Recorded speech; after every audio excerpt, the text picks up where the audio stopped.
Welcome to Gana news. Hyderabad Medchal జిల్లా Boduppal municipal corporation July 22 Chengicherla 1వ division Kranti కాలనీలో బోనాల పండుగ సందర్భంగా శ్రీ కొండపోచమ్మ గుడి ఆవరణలో పండుగ సమీపిస్తున్న తరుణంలో క్రాంతి కాలనీలో 2 వర్గాలు ఏర్పడి కాలనీ గుడిని అభివృద్ధి చేయకుండా విభేదాలు ఏర్పడ్డాయి. దీనికి కారణం మాజీ కార్పొరేటర్ బెంగి జంగయ్య యాదవ్ తానే గుడి ఆలయ నిర్మాణాన్ని చేశానని, ఈ గుడికి మొదటగా ఏర్పాటు చేసిన కమిటీ మాత్రమే కార్యక్రమాలు నిర్వహించాలని, ఈ గుడిపై కొత్తగా ఏర్పడిన క్రాంతి కాలనీ వెల్ఫేర్ అసోసియేషన్ కమిటీకి ఎలాంటి సంబంధం లేదని వ్యాఖ్యానించడం, అంతేకాకుండా ఈ గుడికి తానే ధర్మకర్తగా కొనసాగుతానని చెప్పడం వల్ల ఇరు వర్గాల మధ్యన విభేదాలు ఏర్పడ్డాయి. ఈ వ్యాఖ్యలను ఖండిస్తూ అసోసియేషన్ అధ్యక్షుడు దండం ఎల్లేష్ యాదవ్ ఈ గుడి నిర్మాణం అనేది తాను ఒక్కడే చేపట్టలేదని, మొదట బండారి మల్లేష్ యాదవ్ సారథ్యంలో కట్టబడింది. మొదటి నుంచి ఇప్పటి వరకు బండారి మల్లేష్ యాదవ్ కొండపోచమ్మ అమ్మవారికి ధూపదీప నైవేద్యాలతో ప్రజలకు అనుగ్రహం కలిగేటట్లు చూస్తూ ఇప్పటి వరకు పరిశుభ్రతను కాపాడుకుంటూ వస్తున్నాడు. ఇది క్రాంతి కాలనీ వాసులు, గ్రామ పెద్దల సహాయ సహకారంతో చందాలతో నిర్మించబడింది అని మాజీ కార్పొరేటర్ జంగయ్యపై ఆగ్రహం వ్యక్తం చేశారు. ఎల్లేష్ యాదవ్ నేతృత్వంలో పనిచేస్తున్న టీం ఇలాంటి సమస్యలమైనా ఎదుర్కొని కాలనీ అభివృద్ధి పథంలోకి తీసుకెళ్తామని సూచించారు. ఈ కార్యక్రమంలో Kranti colony welfare association general secretary Bandi Ranjith Goud, treasurer Rachamalla Chandrasekhar, ఉపాధ్యక్షులు మురళీరెడ్డి, గౌరవ అధ్యక్షులు శ్యామ్ సుందర్, బండి సురేష్ గౌడ్, సిద్ధులు, సోమయ్య, పీటర్, కాలనీ వాసులు పాల్గొన్నారు. న్యూస్ కవరేజ్ కుంభం సోమన్న గౌడ్. ఉన్న కొత్త కమిటీకి ఎందుకు కలహాలు వస్తున్నాయి? అసలు ఈ యొక్క కొండపోచమ్మ దేవాలయాన్ని స్థలం ఎక్కడిది? అసలు దాన్ని ఎవరు నిర్మించారు? మరి ఈ యొక్క క్రాంతికాలంలో జరగబోయే యొక్క పండుగ ఉత్సవాలను మీరు ఇలా కళాలు పెట్టుకుని ఎలా ముందుకు తీసుకెళ్తారు? ప్రజలకు మీరు ఇచ్చే యొక్క పండుగల సందేశాలు ఏంటి? ముందుగా క్రాంతికాలనీ వాసులకు నమస్కారం, మీడియా మంత్రులకు నమస్కారం. ఎందుకంటే మీరు అడగంగానే వచ్చినందుకు మాకు ధన్యవాదాలు. ముందుగా 2015లో ఇక్కడ నిర్మాణం జరిగింది. ఇది పబ్లిక్ ప్రాపర్టీ. 2017లో మేము అందరం వచ్చాము. 2015లో ముగ్గు పోసినాం. ఇది నిర్మించింది కూడా ఒక కేసీఆర్ అని బండారు మల్లేష్ అని నిర్మించడం. ఇక్కడ ఒక 7 మెంబర్స్ ఉన్నాం మేము. అప్పుడు కూడా మేము కమిటీలో ఉన్నాం. ఆ రోజు ఈ కమిటీ ముగ్గు వేయడం కానీ, దీన్ని పంతులు తీసుకొచ్చి ముందుకు తీసుకోవడం కానీ, తర్వాత కార్పొరేట్ అనే వ్యక్తి ఒక 1 ఇయర్ తర్వాత వచ్చి ఇది నాది అనడం, ఇది ఇక్కడ మాది జాగా ఉన్నది, ఇక్కడ మా ప్లేస్, ఇది మా తాతల ఆస్తి, అది పబ్లిక్ ప్రాపర్టీలో తాతల ఆస్తి ఇక్కడ సంబంధం లేదు మనకు. ఎందుకంటే ముందుగా మనకు వెంచర్ చేసినప్పుడే ఇన్ని పార్కులన్నీ ఉంటాయి కాలనీలో, ఇన్ని ఉన్నాయి కాబట్టి మనం అందరం ముందుకు వచ్చి ఇక్కడ కొన్నాం. ఇంకో విషయం, ఇప్పుడు అన్నగారు అన్నారుగా పాత కమిటీ మాకు ఎటువంటి విభేదాలు లేవు. ఎందుకంటే బోనాల పండుగ అనేది ప్రతి ఊళ్ళో ఉంటుంది, ప్రతి విలేజ్లో ఉంటుంది, ప్రతి సిటీలో ఉంటుంది కాబట్టి దీన్ని అంగరంగ వైభవం జరుపుకోవాలని కోరుకుంటాం. ముందుగా ఇంకోటి ఏంటంటే, ఈరోజు మన రాజకీయం దీని మీద గుడి మీద చేయొద్దని మేము అనుకుంటున్నాం. ఎందుకంటే 2010లో నిర్మించడం కాబట్టి ఆ కమిటీ, ఈ కమిటీ మేము కూడా, ఇది కొత్త గాడి అంటే ఎలక్ట్ బాడీ కాబట్టి మేము కూడా ఉండాలి. ఫస్ట్ ఇయర్ కాబట్టి మా సంతోషతోటి, నీకు కూడా పాత కార్పొరేట్ ఉన్నాడు కాబట్టి ఆయనకు కూడా ఇన్విటేషన్ ఇచ్చాము. మళ్ళీ కూడా మీకు ఇన్ఫర్మేషన్ ఇచ్చాము, మీరు రాలేదు. ఎందుకంటే పదే నేను కట్టించాము. ఇది నీది కాదు, ఇది నాది అంటున్నా. నాది కాదు, ఇది ప్రజలది, ఇది ప్రతి ఒక్కరి. ఈడ 20 గజాలు ఉన్నా కానీ ప్రతి ఒక్కరికి చెందుతుంది పార్క్ అనే స్థలం. దీన్ని ప్రజలందరూ తీసుకోండి. నువ్వు నాది అంటే మాత్రం కరెక్ట్, ఇది ప్రజలని మేము అంటున్నాం. ఈరోజు మేము కొట్లాడేది కూడా దాని గురించే. ఇది గమనించగలమని ప్రజలకు మనమే చేస్తున్నాం. ఇంకోటి ఏంటంటే, డెవలప్ అనేది విషయం ముందుకు వస్తే పక్క కాలి కిలోమీటర్ లేదండి, పక్కన సీసీ రోడ్లు అయినాయి. మేము ఇంతకుముందు కూడా కమిషనర్ కాడికి పోయినాం, మన మున్సిపల్ కమిషనర్ కాడికి పోయినాం, ఇది కార్పొరేట్ కాడికి పోయినాం. ఇవన్నీ ఏందన్న పక్క కాలనీ మంచిగా ఉంది, మన కాలనీ ఏదని కూడా మేము ఒక ఇన్ఫర్మేషన్ కూడా ఇచ్చాము. ఆయనకు ఒక లెటర్ కూడా పెట్టాం. దీని ముందుండి, ఎందుకంటే ఈ బాడీని ముందుండి నేను తీసుకోపో, దీన్ని డెవలప్ చేయి. ఎందుకంటే ఇది రాజకీయం చేయొద్దు, దీన్ని ముందు నడిపించగలుగుతామని మేము కూడా ఇంకా కోరుకుంటున్నాం. ఎందుకంటే పాత మాజీ కార్పొరేట్ నువ్వే కాబట్టి ఈడ క్రాంతి కాలనీలో ఏంటంటే ప్రెసిడెంట్కి అనేది ఒక బిల్లు రాదు. దీన్ని నీ దృష్టి తీసుకోపోదా, ఒక ప్రెసిడెంట్ అంటోడు కార్పొరేట్ దృష్టి తీసుకోపోతారు. ఎందుకంటే ఇది ప్రజల ముందు ఉంచాలి కాబట్టి. ఇంతకుముందు బాడీ లేదు, ఇంతకుముందు ఎందుకంటే ప్రెసిడెంట్ ఆయన, జనరల్ సెక్రటరీ ఆయన, కార్పొరేట్ ఆయనే. దాని గురించి ఈరోజు ఎలక్ట్ బాడీ పబ్లిక్ ఎన్నుకోరు కాబట్టి దానికి మేము న్యాయం చేయాలి. మేము ఎక్కడ తీసుకోపోతాం, పెద్ద మనుషుల దృష్టి తీసుకోపోతాం అనేది ఏంటంటే, ఇక్కడ మాకు ఫండ్స్ రాదు ఒక ప్రెసిడెంట్కి అనే వాళ్ళకు. ఎందుకంటే ఫండ్స్ రాదు, కాలనీ ఉండదు, ఎక్కడ ఉండదు. మీ దృష్టి తీసుకోపోతాం కాబట్టి దాన్ని ముందుంచి ఇంకా ముందు తీసుకుపోవాలని కోరుకుంటున్నాం. క్రాంతి కాలనీ ట్రెజరర్ని. ఇక్కడ ఏమవుతుందంటే, గుడి దగ్గర బాగా రాజకీయాలు చేస్తున్నారు అంటున్నారు. మేమేం రాజకీయాలు చేయట్లేదు. యాక్చువల్లీ ఇక్కడ గుడి దాతను నేనే, గుడికి సంబంధించింది మొత్తం నేనే పెట్టినా, ఖర్చు నేనే పెట్టినా, చేసినా అని అంటున్నాడు, చేస్తున్నాడు. ఇది ఎంతవరకు కరెక్టు అనేది ప్రజలే గమనిస్తున్నారు అన్నీ. కావాలంటే చూడండి, ఇక్కడ మొత్తం దాతల వివరాలు ఉన్నాయి. ప్రతి ఒక్కరు 500 మెంబర్స్ ఇచ్చారు దాతలు.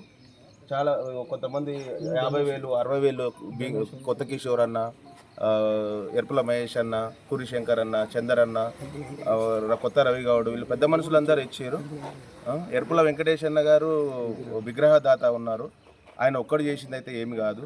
ప్రతి ఒక్కటి డెవలప్మెంట్ కోసమే మేము ప్రయత్నం చేస్తున్నాము. మా అసోసియేషన్ అనేది డెవలప్మెంట్ కోసమే చేస్తున్నాం తప్ప వేరే దాని రాజకీయం కోసం అయితే మేము చేయట్లేదు. ప్రతి ఒక్క కాలనీ డెవలప్ అయింది. కానీ మా కాలనీలో ఇంతవరకు సీసీ రోడ్లు లేవు, డ్రైనేజీ వ్యవస్థ సరిగ్గా లేదు. కానీ స్తంభాలు కూడా, ఇంటికి వచ్చే స్తంభాలు కూడా మేము సొంతంగా వేసుకొని మా పైసలతో మేము వైర్లు గుంజుకొని స్తంభాలు వేయించుకున్నాం తప్ప అతను చేసింది ఏం లేదు. ఇప్పుడు వచ్చే బోనాల పండుగని మేము మంచిగా చేయడం కోసమే మా ప్రయత్నము. ప్రజల సమక్షంలో అంగరంగ వైభవంగా చేయాలి, ఎలాంటి ఇబ్బందులు కలగకుండా ప్రజలకి చేయాలని మా ప్రయత్నం చేస్తున్నాము. దాంట్లో వీళ్ళందరూ అడ్డుకోవడం జరుగుతున్నది. ఇది ఎంతవరకు కరెక్ట్ కాదు. అందరూ ప్రజలు గమనిస్తున్నారు. పార్కులు కూడా కబ్జా అవుతున్నాయి, చేస్తున్నాయి. ఇప్పుడు అసోసియేషన్ ఏంటంటే ఈ కాలనీలో ఉన్న ఆస్తులను కాపాడడము, అవి ప్రజల అనవసరంగా వేరే వాళ్ళ చేతిలోకి పోకుండా కాపాడుకోవడమే మా బాధ్యత. ఇప్పుడు గుడి అయినా బడి అయినా ఏదైనా సరే మా ఆధ్వర్యంలోనే ఉంటుంది, మేమే చేస్తామని ప్రజలకు కూడా చెప్తున్నాము. ఇది ఎలాంటి రాజకీయాలకి తావు చేయకుండా ప్రజలు గమనించి ముందుకు పోవాలి. వాళ్ళు కూడా అర్థం చేసుకొని మాకు సహకారం అందించాలని కోరుతున్నాం. క్రాంతి కాలనీ వాసులకి, అన్నదమ్ములకి, అక్క చెల్లెళ్ళకి, మా సోదరులకి అందరికీ నమస్కారాలండి. ముఖ్యంగా ఈ ప్రెస్ మీట్ పెట్టడానికి ముఖ్య కారణం, మన కాలనీలో గత 6 నెలల క్రితం ఎలక్షన్స్ జరిగాయి. ఎలక్షన్స్ దేని గురించి జరిగాయన్న సంగతి అందరూ గమనించాలండి. అంతకుముందు పాలకులు ఏదైతే డెవలప్మెంట్ చేయలేదో, రోడ్స్ కానీ పార్క్ విషయాల్లో కానీ ఇవన్నీ డెవలప్మెంట్స్ జరగలేదు. జరగనందువల్ల అది మేము ఎలక్షన్స్కి తీసుకురావడం జరిగింది. ఎలక్షన్స్లో మా ప్యానెల్ గెలవడం జరిగింది. గెలిచిన తర్వాత దండం ఎల్లేష్ గారు ప్రెసిడెంట్గా, రంజిత్ గౌడ్ నేను జనరల్ సెక్రటరీగా, కోశాధికారిగా చంద్రశేఖర్ గారు, ఇప్పుడు మేము ఒక కమిటీ నిర్మించుకున్నామండి. దానికి మన వర్కింగ్ ప్రెసిడెంట్గా అగ్గి రమేష్ గారు. ఏదైతే డెవలప్మెంట్ చేయలేదో, రోడ్స్ కానీ పార్క్ విషయాల్లో కానీ ఇవన్నీ డెవలప్మెంట్స్ జరగలేదు. జరగనందువల్ల అది మేము ఎలక్షన్స్కి తీసుకురావడం జరిగింది. ఎలక్షన్స్లో మా ప్యానెల్ గెలవడం జరిగింది. గెలిచిన తర్వాత దండం ఎల్లేష్ గారు ప్రెసిడెంట్గా, రంజిత్ గౌడ్ నేను జనరల్ సెక్రటరీగా, కోశాధికారిగా చంద్రశేఖర్ గారు, ఇప్పుడు మేము ఒక కమిటీ నిర్మించుకున్నామండి. దానికి మన వర్కింగ్ ప్రెసిడెంట్గా అగ్గి రమేష్ గారు, వైస్ ప్రెసిడెంట్ మురళీ గారు, పీటర్ గారు, వీళ్ళందరూ, సిద్ధులు గారు, అందరూ మా కమిటీ సభ్యులుగా, ఇంకా చాలామంది సభ్యులుగా ఎన్నుకొని మా డెవలప్మెంట్ పరంగా మేము డెవలప్మెంట్స్, రోడ్స్ కానీ పార్క్ విషయంలో కానీ అన్ని విషయాల్లో మేము డెవలప్మెంట్ చేసుకుంటూ వెళ్తుంటే దాంట్లో కూడా చాలా అడ్డులు చేస్తున్నారు. మేము ఎవరికైతే వర్క్స్ చెప్తున్నామో వారిని చేయనీయకుండా, ముఖ్యంగా మేము రోడ్డు విషయంలో, డ్రైనేజ్ విషయంలో మాట్లాడడానికి వెళ్తే, ఇప్పుడు పార్క్ విషయంలో మాట్లాడడానికి వెళ్తే అధికారులను ఇక్కడికి పంపించకుండా వాళ్ళు అడ్డుకొని, మీరు అక్కడికి వెళ్ళొద్దు, అక్కడికి వెళ్తే మీకు యాక్షన్ తీసుకుంటాము, ఆ విధంగా వ్యతిరేకించడం జరుగుతుంది. మేము ఏదైనా ఇప్పుడు డాగ్స్కి ఇబ్బంది అవుతుంది అని చెప్పేసి మేము కాలనీలో వాళ్ళకి, వార్డు మెంబర్స్కి, మున్సిపాలిటీ వాళ్ళకి ఫోన్ చేస్తే, లేదు మీరు వెళ్ళొద్దు, అక్కడికి మీరు వెళ్తే మీకు ప్రాబ్లం చేస్తాము అది అని వాళ్ళని బెదిరించడం జరుగుతుంది. ఇట్లాంటివన్నీ జరుగుతున్నాయి. అయినా మేము ముందుకెళ్ళి కాలనీకి డెవలప్మెంట్ చేద్దామనే ఉద్దేశంతో ముందుకు వచ్చామండి. అన్ని విధాలుగా మేము పోరాటం చేయడానికి సిద్ధంగా ఉన్నాము. ముఖ్యంగా ఈ మధ్య గుడికి సంబంధించిన విషయాలు చాలా ఇష్యూస్ చేస్తున్నారు. గుడికి సంబంధించిన దాని గురించి మేము ఇప్పుడు గుడి ఏ ఒక్కరి వల్ల వచ్చింది కాదండి. గుడికి చాలామంది దాతలు ఇచ్చారు, చాలామంది పెద్ద పెద్ద దాతలు ఇచ్చారు. గుడి విగ్రహం ఎర్పుల వెంకటేష్ గారు ఇచ్చారు, గుడికి స్లాబ్కి కొత్త కిషోర్ గారు ఇచ్చారు, కొత్త చంద్రగౌడ్ గారు ఇచ్చారు, కురి శంకర్ గారు, వీళ్ళందరూ దాతలు అందరూ కలిసి, కాలనీలో సభ్యులు కూడా అందరు చందాల రూపంలో, మన బిల్డర్స్ కూడా చందాల రూపంలో అందరు ఇచ్చారండి. అందరు ఇచ్చిన తర్వాతనే ఈ గుడి ఒక నిర్మాణం జరిగింది. అప్పట్లో మాజీ కార్పొరేటర్ గారు వాళ్ళు కార్పొరేటర్గా ఉన్నారు కాబట్టి వాళ్ళ హయాంలో అంత జరిగింది. కాకపోతే ఇప్పుడు మేము నూతనంగా ఎన్నికైన తర్వాత మేము ఈ బాడీని తీసుకోవాలని చెప్పేసి, ఇక్కడ ఈ బాడీ మా సమక్షంలో జరగాలి, మా సమక్షంలో వారిని కూడా గౌరవిస్తాము. పాత కమిటీ ఒకటి ఉందన్నారు, దానికి కూడా గౌరవిస్తామన్నాము. మా సమక్షంలో ఈ గుడి బోనాలు అనేవి జరగాలని మేము కోరాము. అది కూడా అందరినీ పెద్ద మనుషులందరినీ పిలవడం జరిగింది. పిలిచి అందులో జంగన్న గారిని, కొత్త చందర్ గారిని, కొత్త కిషోర్ గారిని అందరినీ పిలవడం జరిగింది. ప్రభాకరణ గారిని, బ్రహ్మణ్ గారిని, గ్రామ పెద్దల్ని అందరినీ పిలవడం జరిగింది. పిలిచిన తర్వాత ఒక సమావేశం పెట్టాము. పెట్టిన దాంట్లో మేము ఒకటే రిక్వెస్ట్ చేశాము, కాలనీ పాత కమిటీ ఉందన్నారు, పాత కమిటీకి మేము గౌరవం ఇస్తాము. కాకపోతే ఇప్పుడు మేము గెలిచిన కమిటీగా మేము మా హయాంలో మేము మా ఆధ్వర్యంలో జరగాలన్నది మేము ఒకటి కోరాము. దాన్ని వ్యతిరేకిస్తున్నారు. అది వ్యతిరేకించడం కరెక్ట్ కాదన్నది మా భావన. ఇంకా ఈ విషయాలు ఇవన్నీ పక్కన పెడితే ఇప్పుడు మన కాలనీలో కూడా చాలా పార్కులు కబ్జాలకు జరగడము ఇట్లాంటి విషయాల్లో మేము చాలా మొన్న ఈ మధ్యనే హైడ్రా కూడా వచ్చిందండి. హైడ్రా వచ్చేసి దానికి పార్కులని అంత వెరిఫికేషన్ అవన్నీ చేసేసి అవి కబ్జాకి గురయ్యాయి. వాటికి సంబంధించిన డాక్యుమెంట్స్ అవన్నీ ప్రిపేర్ చేసి పోలీస్ స్టేషన్లో కంప్లైంట్ ఇవ్వడం జరిగిందండి. దాని గురించి కూడా చర్య తీసుకుంటానన్నారు. అదేవిధంగా మేము ఈ డెవలప్మెంట్స్ అన్నీ చేస్తుంటే ప్రతి దాంట్లో అడ్డుపడి మాకు ఈ డెవలప్మెంట్ చేయకుండా ఆ డెవలప్మెంట్ చేయకుండా ఏదో మీరు రాజకీయం చేస్తున్నారు అని అనడం కరెక్ట్ కాదండి. ఎలక్షన్లో కొందరు బ్లేమ్ చేస్తున్నారు, ఎలక్షన్ మీరు దొంగ ఓట్లతో గెలిచారు, ఆ విధంగా గెలిచారని మాట్లాడుతున్నారు. అది ఏ విధంగా జరిగిందన్నది వాళ్ళు రుజువు చేసి చూపించాలండి.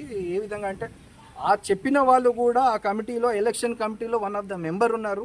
ఆ మెంబర్ కూడా ఏ విధంగా ఆరోపణలు చేస్తున్నారో మాకు అర్థం కావట్లేదు. అంటే వాళ్ళు ఏమైనా డబ్బుల కమ్ముడు పోయి ఏమైనా చేస్తున్నారా అన్నది కూడా మాకు తెలియట్లేదు. కమిటీలో మెంబర్ అయి ఉండి దొంగ ఓట్లతో గెలిచారు, ఎలా గెలిచారు అని చెప్పడం కరెక్ట్ కాదు. చట్టబద్ధంగా పోలీసుల సమక్షంలో, పెద్దల సమక్షంలో అందరూ కాలనీవాసులు ఓట్లు వేస్తేనే మేము గెలిచామండి. గెలిచిన తర్వాత మేము అభివృద్ధి ఏ విధంగా చేయాలన్నది దాని విధంగా ఒక విధంగా మేము క్రాంతి కాలనీ వాసులకు చెప్పదలుచుకునేది ఏంటంటే, మేము ప్రశ్నించడానికే వచ్చామండి. మేము ప్రశ్నిస్తే ఖచ్చితంగా అధికారులను ప్రశ్నించడానికే ముందుకు వచ్చాము. మాతో ఎంత జరిగితే అంతవరకు మేము మేలు చేయాలని మేము ప్రయత్నం చేస్తున్నాము. బాడీగా యాజ్ అ ప్రెసిడెంట్ గారైనా, జనరల్ సెక్రటరీ అయినా, కోశాధికారి మా బాడీ ఏదున్నా కానీ మేము ఖచ్చితంగా ప్రశ్నిస్తాం. మేము ఏదో మా ఫండ్స్, మేమేదో కార్పొరేటర్గా మేమేదో మాకు ఫండ్స్ వచ్చినాయని కాదండి. ఫండ్స్తో మాకేం సంబంధం లేదు. కాకపోతే ఫండ్స్ వచ్చే వాటికి మేము ప్రశ్నిస్తాం. ఖచ్చితంగా ప్రశ్నించేది మేమున్న 2 సంవత్సరాలు ఖచ్చితంగా ప్రశ్నించి డెవలప్మెంట్ కోసం పోరాటం చేస్తాము. ఏవేవి జరగలేదో దానికోసం ప్రశ్నించండి. ముందుగా చెప్పదలుచుకున్నది ఏంటంటే, మేము కాలనీ తరఫున representatives, we are the representatives for the Kranti colony. Kranti కాలనీని మేము రిప్రజెంట్ చేస్తున్నాము. మేము క్రాంతి కాలనీ తరఫున ప్రశ్నిస్తాము. ఖచ్చితంగా ఏదైనా సమస్య ఉందంటే సమస్య తరఫున ఖచ్చితంగా మేము ప్రశ్నిస్తామండి. ప్రశ్నించాలని మా ఉద్దేశము. ప్రశ్నించడానికే మేము ఈ ఎలక్షన్స్లో దిగాం. ప్రశ్నించి మాకు క్రాంతి కాలనీ చాలా వెనుకబడిందండి. చాలా విషయాల్లో, రోడ్స్ విషయంలో, డ్రైనేజ్ విషయంలో గతంలో కాలనీలో డబ్బులు వసూలు చేయడం జరిగిందండి. డ్రైనేజ్ విషయంలో డ్రైనేజ్ ఇంటికి 10,000, 100 గజాలు అయితే 10,000, 200 గజాలు అయితే 20,000 అట్లా చాలామంది దగ్గర వసూలు చేశారండి. కానీ దానికి లెక్కపత్రాలు లేవండి. దానికి ఏ లెక్కపత్రం లేదండి. దానికి ఇప్పుడు కాలనీ వాసులు ప్రతి ఒక్కరూ కష్టంతో చేసుకున్న డబ్బులు అండి అవి. ప్రతి ఒక్కరూ కష్టపడి తెచ్చుకున్న డబ్బులు. ఇదే చూస్తున్నాము. మేము చూసిన దాంట్లో ఇప్పుడు ఈ విషయం పట్ల అవగాహనను పెంచుకున్నాం. కానీ గత పాలకులు లేదు మాకు డైరెక్ట్ ఓటింగే కావాలా, చేతులే ఎత్తాలా, ఈ ఓటింగ్ సిస్టమ్ మాకు పనికిరాదు అని కూడా చెప్తారు. అలా జరగదు. మనం ప్రజాస్వామ్యంలో ఉన్నాం కాబట్టి ప్రజాస్వామ్యబద్ధంగా ఓటు విలువను జనాలందరికీ ఏ విధంగా తెలియచేయాలో అని చెప్తూ ఓటింగ్ పోవడం జరిగింది. గత పాలకులు మొత్తం మా కమిటీ మెంబర్స్ 16 మంది. అందులో 10 మంది గత అసోసియేషన్ వాళ్ళే ఎన్నుకున్నారు. ఒక 6 మాత్రమే మా అంతటా మేమే స్వచ్ఛందంగా మేము చేస్తాము, ఈ ఎలక్షన్ను ఎలాంటి అవతవకలకు చోటివ్వకుండా జాగ్రత్తగా కంప్లీట్ చేయడానికి కంకణం కట్టుకున్నాం. ఎవరైతే నిన్న ఒక పెద్ద మనిషి ఈ ఎలక్షన్ కమిటీని బ్లేమ్ చేశాడో అతనికే నేను విడిచిపెడుతున్నాను. అతని ఆలోచన ఎంత, అతని ఆవేదన ఎంత, అతను ఎవరికి అమ్ముడు పోయారు, ఏ వర్గం పట్ల అతను చాటు కాస్తున్నాడు, అది ఆయనకే తెలవాలి. అంతేకాని ఓటు మాకు ఇది ఒక్క విషయమే కాదు. మున్సిపల్ కమిషనర్ గారు, పోలీసు యూనిట్ హెడ్ గారు, ఇంకా బయట ఉన్నటువంటి రిటైర్డ్ ఎంప్లాయీస్ అందరూ కూడా ఏంటిదండి, మీరు ఎలక్షన్స్ను గవర్నమెంట్కు ఆల్మోస్ట్ ప్యారలల్గా ఒక్క తప్పు లేకుండా ఎంతో జాగ్రత్తగా, వినయంగా, విధేయతగా, సంస్కారంగా నిర్వహించినందుకు మీకు పేరున ధన్యవాదాలు అని చెప్పి మా కమిటీని సగర్వంగా వాళ్ళు పైకెత్తుకున్నారు. అట్లాంటిది ఒక నీచుడు అనుకోవద్దు. నీచుడు అని నేను చెప్పను. మాలోనే ఉంటూ మా వెనుకనే ఉంటూ మమ్మల్ని తప్పుపడుతున్నాడు అంటే పూర్తిగా ఒక అజ్ఞాని. అతనికి ఏమాత్రం విలువ ఉందో లేదో ఈ జనాలకే నేను అప్పచెప్తున్నాను. మీరే అలాంటి వ్యక్తులను సరి అయిన సమయం లోపల బుద్ధి చెప్పాలని నేను సభాముఖంగా, వేదిక ముఖంగా, ఈ ప్రెస్ మీడియా ముఖంగా కోరుకుంటున్నాను. విగ్రహాన్ని అలాగా, దీనికి మకర తోరం అనేది అది అలాగా, వాళ్ళ పేరు రాకుండా కూడా కనీసం 500 మంది ఇచ్చారు చూడండి. ఈ డబ్బులు ఎక్కడ పోయింది? ఇదే కాకుండా ఇంకా ఎన్నో ఇచ్చారు కాలనీ. వాళ్ళ బోర్డు లేదు కొంతమంది, వాళ్ళు ఇప్పటికి కూడా మమ్మల్ని ఈ అసోసియేషన్ వాళ్ళు మనకు క్వశ్చన్ చేస్తారు.